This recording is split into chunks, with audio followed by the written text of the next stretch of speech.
c'est nos grandes journées nationales d'échange entre l'ensemble des acteurs du renouvellement urbain. Et donc c'est à la fois dans la continuité avec l'idée de regrouper à Paris tous ceux qui contribuent à construire et à réaliser les projets de renouvellement dans les quartiers.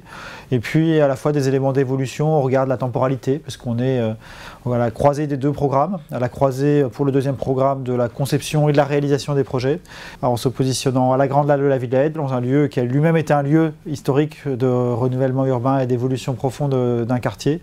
On vise à créer aussi une atmosphère de travail, mais aussi une atmosphère conviviale, utile, sympathique, pour que ce moment soit vraiment utile à l'ensemble des porteurs de projets et qu'ils repartent sur leur territoire avec des nouvelles idées, une vraie volonté d'avancer et puis la conviction qu'on sera à leur côté dans ces projets.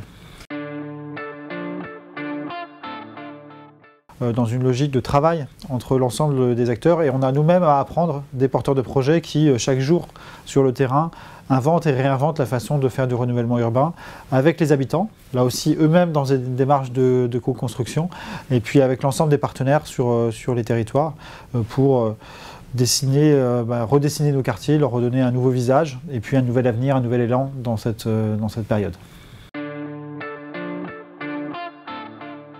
L'enjeu principal, c'est de changer ces quartiers, de changer la vie des habitants dans ces quartiers, d'améliorer profondément le cadre de vie, les services qui sont offerts à cette population, les services publics, l'éducation, la culture, la politique d'accès au sport, l'accès à la santé, etc.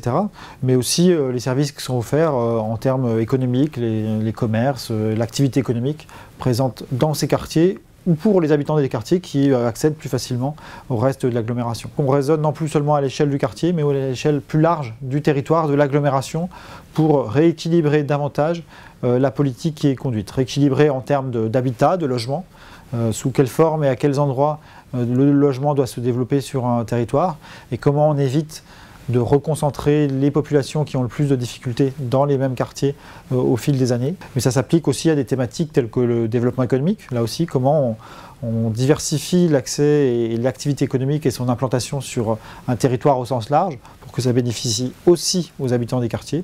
Et puis sur une problématique bien connue qui est celle des transports, de la mobilité, du désenclavement. Donc on a en permanence cette double discussion avec nos interlocuteurs locaux.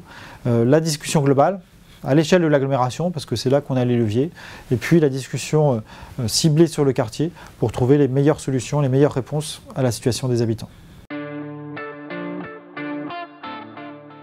Alors il avance bien, il avance dans une phase dite de préfiguration, de conception des projets. On a vu l'intégralité maintenant des porteurs de projets et donc ça permet à la fois aux projets d'avancer, leur permet de discuter localement, de réunir le partenariat avec l'ensemble des acteurs locaux et puis de travailler avec les habitants à la construction de leurs projets. Et puis on a déjà attaqué la deuxième étape qui est l'étape pleinement opérationnelle de ce projet en discutant avec les collectivités. Donc on a finalisé 2 premières conventions sur 2 villes, Rennes et Pau. Une troisième est en voie d'achèvement, d'autres arrivent. Et puis progressivement, dans les mois et années qui viennent, on va contractualiser sur les 200 quartiers de priorité nationale et les 250 quartiers de priorité régionale.